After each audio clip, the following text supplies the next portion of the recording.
कन्या गर्भवती हुनेछिन् र एउटा पुत्र जन्माउनेछिन्।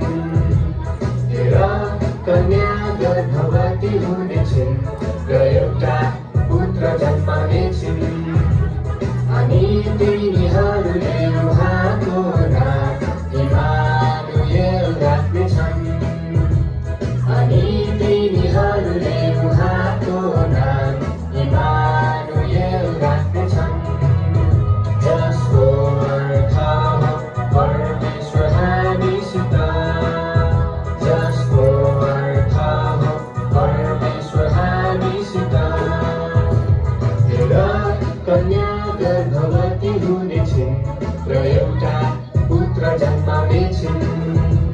हेर कन्या गर्भवती हुनेछिन् र एउटा पुत्र जन्माउनेछिन्।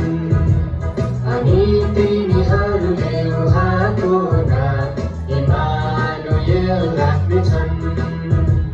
अनि तिनीहरूले उहाँको नाम इमानुएल राख्नेछन्। जसको अर्थ हो परमेश्वर हामीसित। जसको अर्थ हो परमेश्वर हामीसित।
धेरै